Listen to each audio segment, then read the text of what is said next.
Hello everyone, welcome to the lecture series of Tool Engineering. Here we are discussing unit number 2, Cutting Tools and Tool Holders. Particularly આપણે જ્યારે diploma એન્જિનિયરિંગની વાત કરીએ છીએ અને mechanical 6 સેમેસ્ટરની અંદર ટૂલ એન્જિનિયરિંગ સબ્જેક્ટ ભણીએ છીએ ત્યારે આજે આપણો જે ટૉપિક છે એ કાર્બાઇડ ઇન્સર્ટ્સ અને એના ટાઈપ્સ કયા કયા છે, આઈએસઓ ડેઝિગ્નેશન્સ કઈ રીતે એની અંદર યુઝ થાય છે એ આજે આપણે જોવાનું છે. સ્ટાર્ટ કરીએ. ફર્સ્ટ ઓફ ઓલ આપણે એ સમજીએ કે કાર્બાઇડ ઇન્સર્ટ્સ જે અલગ અલગ ટૂલ ટીપ જેને આપણે કહીએ છીએ તો એ શું છે. Generally carbide inserts are replaceable and usually indexable bits of cemented carbide used in machining steels, cast iron, high temperature, alloys and non-ferrous materials. જે કાર્બાઇડ ઇન્સર્ટ છે એ બદલી શકાય એવું અને જનરલી ઇન્ડેક્સેબલ બીટ્સ છે કે જે સિમેન્ટેડ કાર્બાઇડમાંથી બને છે અને એ મશીનિંગ પર્પઝથી યુઝ કરવામાં આવે છે. જનરલી આખું જે ટૂલ છે એ વારંવાર ચેન્જ કરવું એના કરતાં ઇકોનોમિકલી આપણે જે કાર્બાઇડ ઇન્સર્ટ્સ છે એનો યુઝ કરીએ તો કાસ્ટ આયર્ન, સ્ટીલ અને બીજી ઘણી બધી ફેરસ અને નોન ફેરસ મટીરિયલ છે એની અંદર આપણે મશીનિંગ છે એ કરી શકીએ છીએ. Carbide inserts allow faster machining and leave better finishes on metal parts. જે સારું ફિનિશિંગ આપણે જોઈએ છીએ અને જે મશીનિંગનો રેટ છે એ વધારે જોઈતો હોય તો પણ આ જે કાર્બાઇડ ઇન્સર્ટ છે એ સારો રોલ ભજવે છે.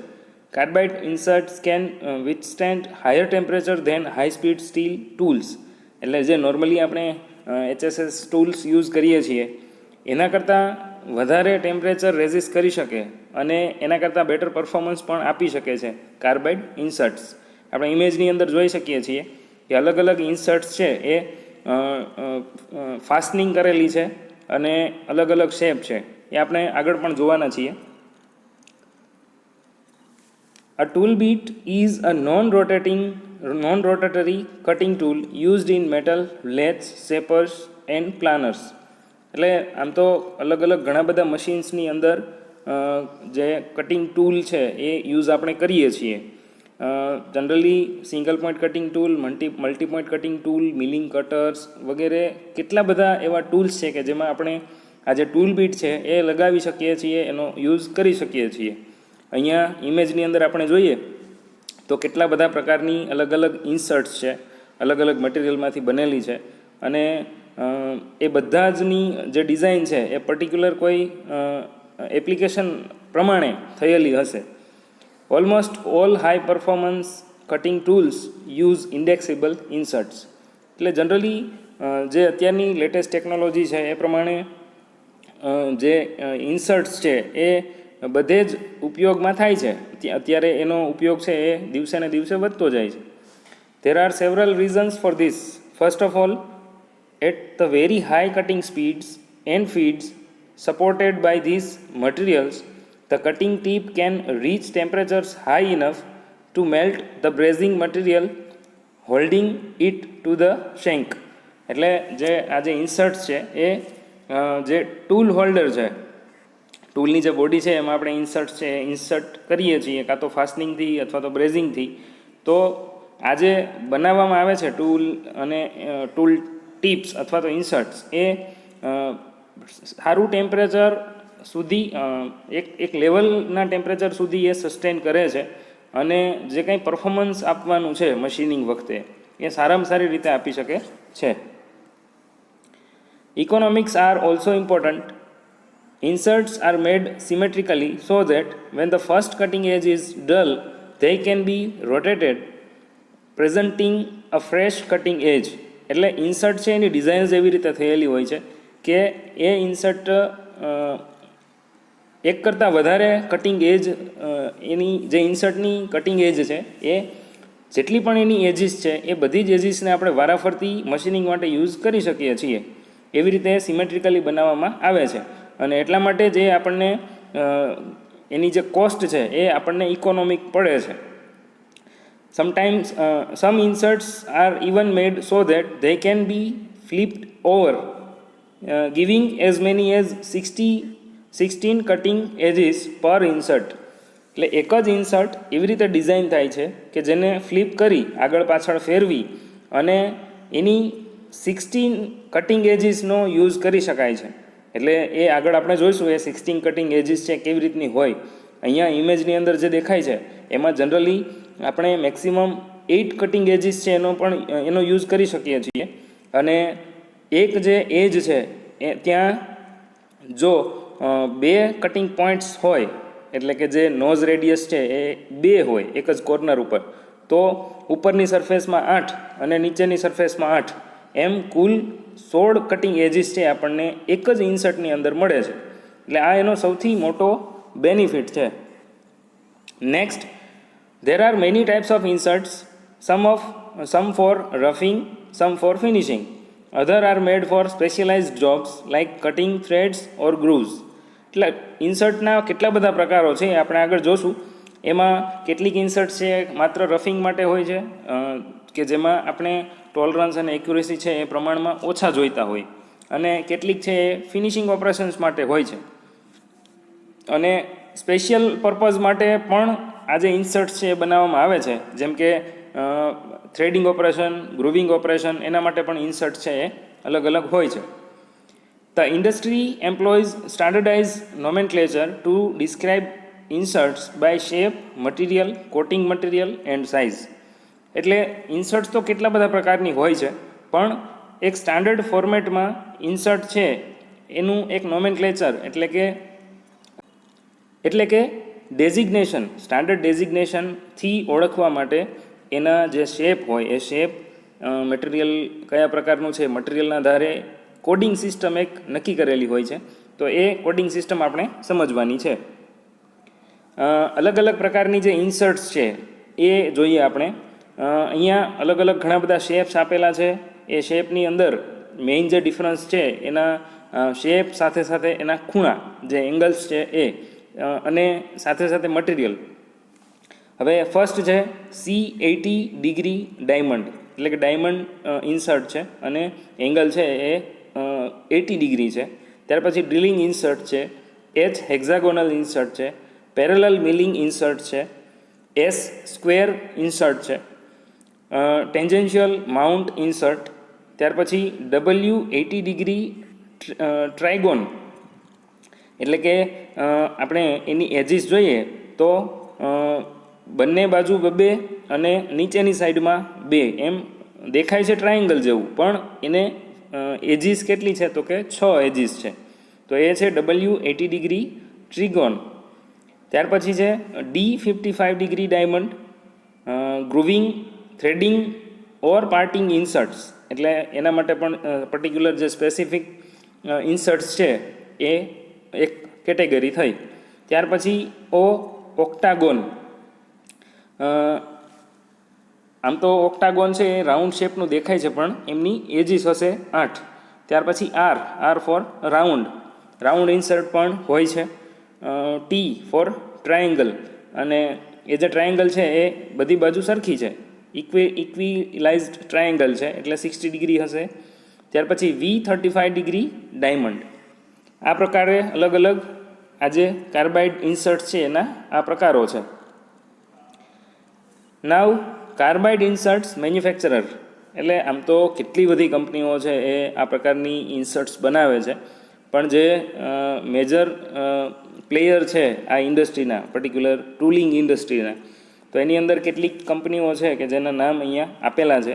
અને પર્ટિક્યુલરલી આપણે શું કરવાનું છે, તો આજે અલગ અલગ પ્રકારના જે ઇન્સર્ટ્સ છે, અહીંયા નીચે એક લિંક આપેલી છે, એ લિંક ઉપરથી તમે આગળ જોશો પર્ટિક્યુલર આ કંપની જે બનાવે છે ઇન્સર્ટ્સ, તો એમાં કેટલી બધી વેરાયટી છે. આપણે બુકિશ નોલેજ માટે ખાલી ઉપરથી ભણીએ છીએ, પણ ડિટેલમાં અને પ્રેક્ટિકલ નોલેજ આ સબ્જેક્ટમાં આપણે વધારવું હોય તો આ બધી જે કંપનીઝ છે એની વેબસાઇટ ઉપર જઈ અને એની જે પ્રોડક્ટ પોર્ટફોલિયો છે એ જોવો જોઈએ, અને એની જે પ્રોડક્ટ છે એમાંથી સમજવાનો પ્રયત્ન કરવો જોઈએ કે કેટલા મટીરિયલ છે, કેવી રીતના શેપ્સ છે, કેવી રીતના એના એંગલ્સ હોય છે, એ બધું જ. એટલે એ આપણે પર્ટિક્યુલર આ કંપનીની વેબસાઇટ ઉપરથી કરી શકીએ. Now CNC turning insert shapes and their cutting properties. હવે આ જે ઇન્સર્ટ્સ છે એ અલગ અલગ પ્રકારની અલગ અલગ શેપની આપણે આગળ જોયું. હવે સીએનસી મશીન ઉપર જ્યારે ટર્નિંગ કરીએ છીએ અને ત્યાં જે ઇન્સર્ટ યુઝ થાય છે તો એની અંદર શું હોવું જોઈએ, એની કેરેક્ટરિસ્ટિક શું હોવી જોઈએ એ આપણે જોઈએ. How versatile it is in cutting different part counters. એટલે જે પાર્ટ ઉપર આપણે મશીનિંગ કરવાનું છે, જે વર્કપીસ છે, એ કેવા બિહેવિયર, કેવું શેપ છે, કયા પ્રકારનું ઓપરેશન્સ કરવાના છે, એ કેટલું વર્સટાઇલ છે એ જોવું જોઈએ.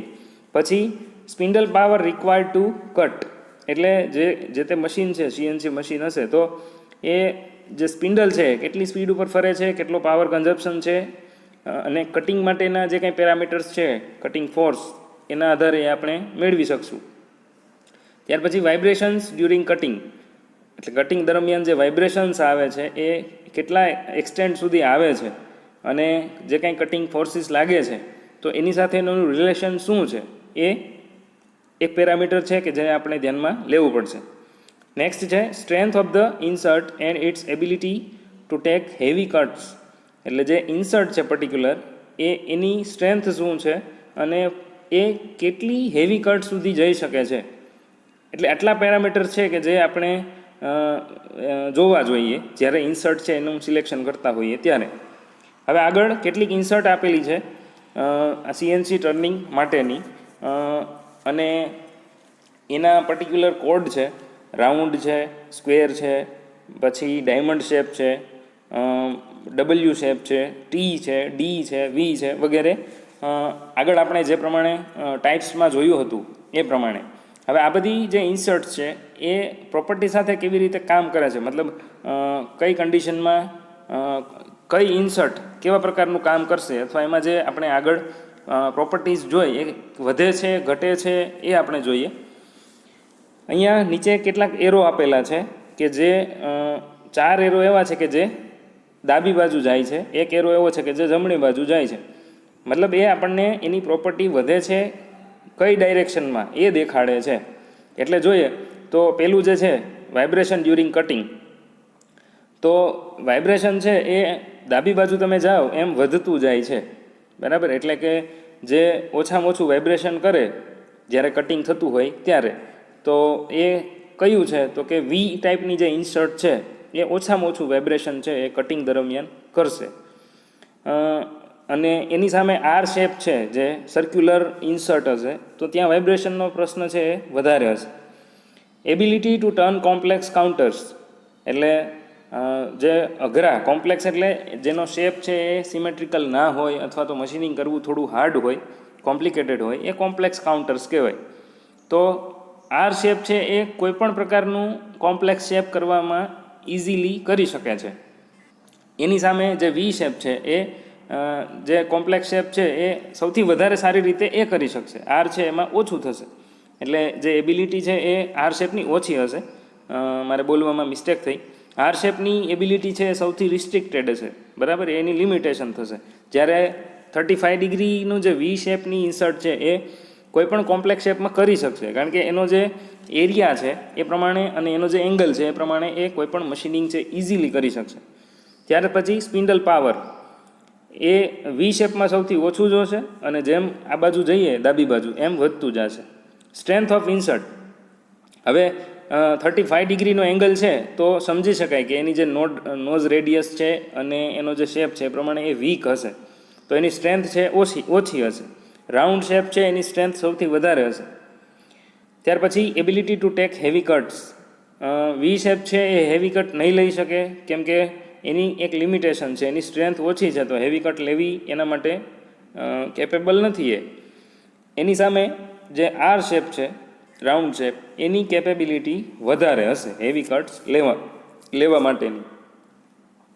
નાવ ઇન્સર્ટ્સ નોમેનક્લેચર. જે આઈએસઓ ડેઝિગ્નેશન છે એ પ્રમાણે ઇન્સર્ટ, કોઈ પણ ઇન્સર્ટ હોય તો એના એક ડેઝિગ્નેશન આપેલું હોય, કોડિંગ સિસ્ટમ, કે જેના આધારે એ ઇન્સર્ટને ઓળખવામાં આવે. હવે અહીંયા આપણને ટોટલ 8 કોડ આપેલા છે, 8 કોડેડ વાળી એક સિરીઝ. પહેલું છે સી, કે જે શેપ દર્શાવે છે, જે ઇન્સર્ટ છે એનો શેપ તો કે સી છે. પછી બીજું છે એન. એન એ આપણને ક્લિયરન્સ એંગલ દર્શાવે છે. બીજા નંબરનું જે કોડ હશે એ આપણને ક્લિયરન્સ એંગલ દર્શાવે છે. થર્ડ છે એમ, એ આપણને ટોલરન્સ ઓન સાઇઝ, એની જે કાંઈ મશીનિંગ કરવાની છે એની જે સાઇઝ છે એનું ટોલરન્સ. ચોથું છે જી, કે જે ઇન્સર્ટનો ટાઈપ બતાવે છે, કયા પ્રકારની ઇન્સર્ટ છે એ. ત્યાર પછી 5 નંબર છે એ કટિંગ એજ લેન્થ બતાવે છે. અને આ બધા જ પેરામીટર આપણે આગળ જોશું કે સી એટલે શું થાય, એન એટલે શું થાય, એમ એટલે શું થાય, જી એટલે શું થાય. 12 નંબર છે એ કટિંગ એજ લેન્થ છે, તો એની લેન્થ છે એ આપણે 12 mm હશે. 6 નંબર છે થિકનેસ છે, જે ઇન્સર્ટ છે એની થિકનેસ તો કે 4 mm. 7 છે નોઝ રેડિયસ 8 mm. અને લાસ્ટ છે ચીપ બ્રેકર જીઓમેટ્રી.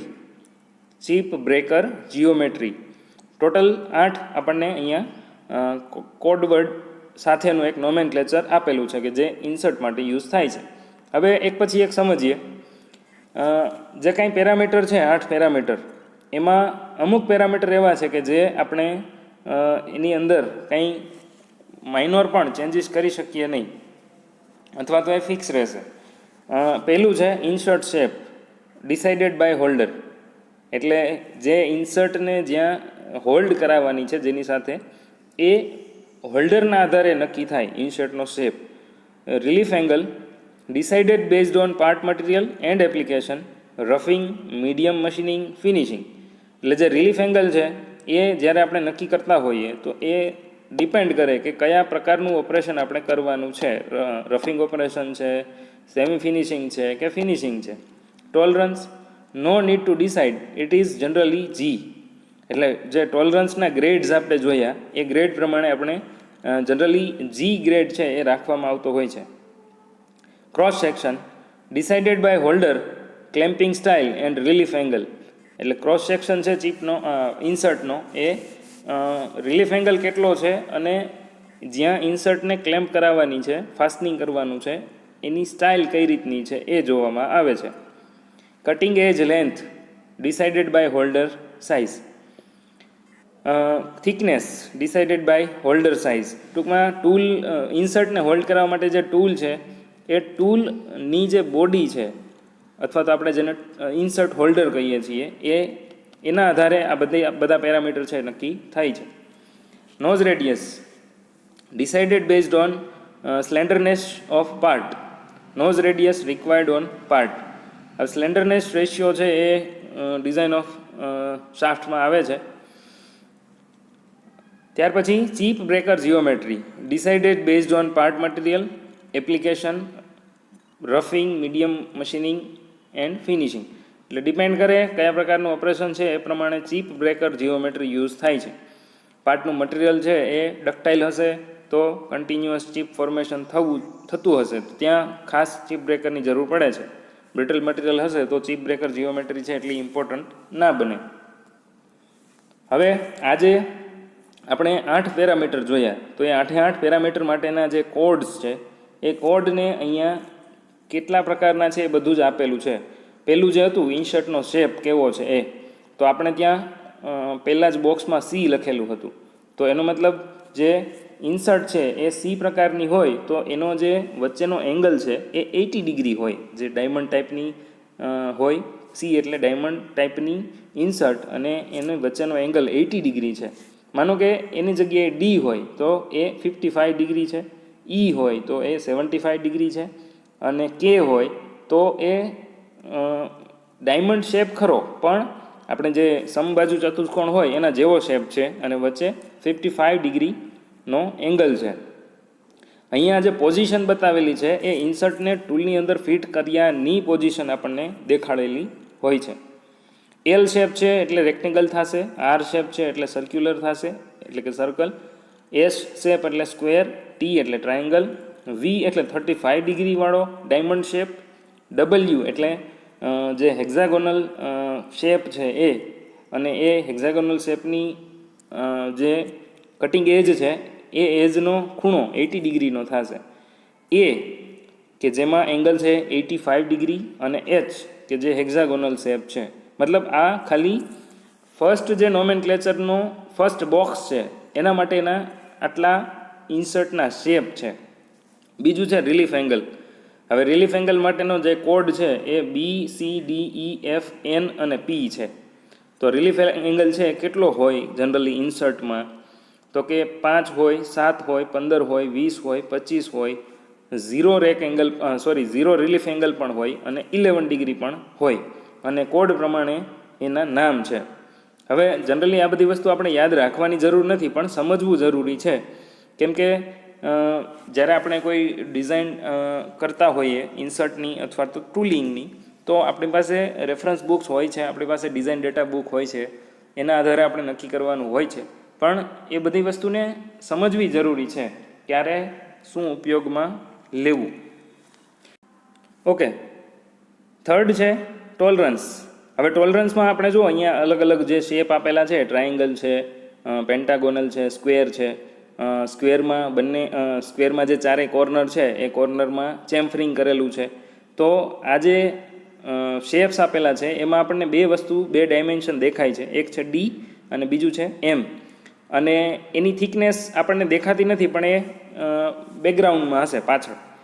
તો જે ટોલરન્સ છે એ આ 3 પેરામીટર ઉપરથી નક્કી થાય છે. અને ટોલરન્સના જે ગ્રેડ છે ACHEGJKLMU, આ જે ગ્રેડ છે એમાંથી કોઈ એક હશે. હવે આપણે જે એક્ઝામ્પલ આપેલું છે ઉપર એમાં જી કોડ છે અથવા તો જી ગ્રેડ છે. તો એ જી ક્લાસની અંદર ડાયામીટર એનું કંઈક ડાયમેન્શન હશે, એ રેન્જમાં લેવાનું છે. એમ છે એમ એટલે હાઇટ કહી શકાય, તો એ એમનું જે એક માપ છે એ સ્પેસિફિક હશે. અને ટી થિકનેસ, તો અહીંયા થિકનેસ છે 0.13 એટલી આપેલી છે. એ પ્રમાણે બધા જે કોડ છે એ ટોલરન્સના ગ્રેડ પ્રમાણે યુઝ થાય છે. ફોર્થ છે ક્રોસ સેક્શન ટાઈપ, કે જે ઇન્સર્ટ્સ છે એ નોમેનક્લેચરમાં ચોથું જે બોક્સ છે એમાં શેપ આપેલો છે. તો ક્રોસ સેક્શન કયા પ્રકારનો છે, તો ABCFGH JMNQRTU અને W આટલા શેપ્સ આપેલા છે. આ જે ક્રોસ સેક્શન આપેલા છે એ ઇન્સર્ટના જ ક્રોસ સેક્શન છે, કે એ ઇન્સર્ટમાં જે વચ્ચેનો ભાગ છે એ આપણને દર્શાવેલો છે. તો એ જે વચ્ચેનો ભાગ છે જ્યાં આપણે ફાસ્ટનિંગ કરશું કોઈ સ્ક્રૂથી અથવા તો આપણે એલેન સ્ક્રૂથી, તો એ જે શેપ છે વચ્ચેનો ભાગ છે કઈ રીતનો છે એ આપણે અલગ અલગ અહીંયા આપેલા છે. એ બધા શેપને એક પછી એક જોઈએ અને સમજીએ. એટલે આપણે વિડીયો પોઝ કરીને જોઈએ અને સમજવાનો પ્રયત્ન કરીએ. નેક્સ્ટ છે cutting edge length diameter of inscribed circle. એટલે જે કટિંગ જે એજ છે ઇન્સર્ટની એની લેન્થ કેટલી છે એ આખું ટેબલ આપેલું છે. અને બધું જ આ જે યુનિટ આપેલા છે એ મેટ્રિકમાં છે. ત્યાર પછી જે 6th છે થિકનેસ છે. થિકનેસ પણ આપણને અલગ અલગ ઇન્સર્ટની થિકનેસ અલગ અલગ હશે. કટિંગ એજીસ છે એ પ્રમાણે થિકનેસમાં પણ વધારો ઘટાડો હશે. તો એ થિકનેસ છે આપણને આપેલી છે એમએમની અંદર અને ઇંચની અંદર બંનેમાં આપેલી છે. જે થિકનેસના ગ્રેડ છે એ T0થી લઈ T1 અને લાસ્ટ 12 સુધી છે. ત્યાર પછી નેક્સ્ટ છે નોઝ રેડિયસ, જે 7મું પેરામીટર છે એમાં પણ સિમ્બોલ આપેલા છે. અને જે કોર્નરની રેડિયસ છે કેટલી રાખવી એ એમએમમાં અને ઇંચમાં બંનેમાં આપેલી છે. છેલ્લું છે ચીપ બ્રેકર, એટલે કે ચીપ બ્રેકર રાખવું શા માટે પડશે એ આખો એક અલગ જ વિષય છે. પણ ચીપ બ્રેકર છે એ વેરી થાય, એ બદલાવી શકાય અને ડિપેન્ડ કરે અલગ અલગ મેન્યુફેક્ચરર્સ ઉપર. આ બે પ્રકારની ચીપ બ્રેકર અહીંયા આપેલી છે આપણને, WR અને FG. આ પણ એક કોડિંગ છે. ચીપ બ્રેકરને પર્ટિક્યુલર કોઈ મેન્યુફેક્ચરરે આપેલા નામ છે. હવે આ જે આપણે બધા ઇન્સર્ટના નોમેનક્લેચર જોયા છે, એ આપણે યાદ રાખવા જરૂરી નથી. એ નોમેનક્લેચરના જે કોડિંગ છે એ આપણે એક એક્ઝામ્પલ જ યાદ રાખવાનું છે, પણ એમાં જે 8 પ્રકારના પેરામીટર આપેલા છે, એ પેરામીટર કયા કયા છે એ યાદ રાખવું જરૂરી હોય છે. બીજું કે આ જે ઇન્સર્ટ આપણે જોઈ એ ટર્નિંગ સીએનસી ટર્નિંગ મશીન માટેની ઇન્સર્ટના નોમેનક્લેચર હતા. તો સપોઝ કોઈ બીજું મશીનિંગ કરીએ છીએ અથવા તો બીજા ઓપરેશન માટેની વાત કરતા હોઈએ તો ત્યાં નોમેનક્લેચર બદલશે, એટલે જે આખો કોડ છે એ પણ બદલી શકે છે. એ આપણે આવતા લેક્ચર્સની અંદર પણ જોવાનો પ્રયત્ન કરશું. Okay, thank you.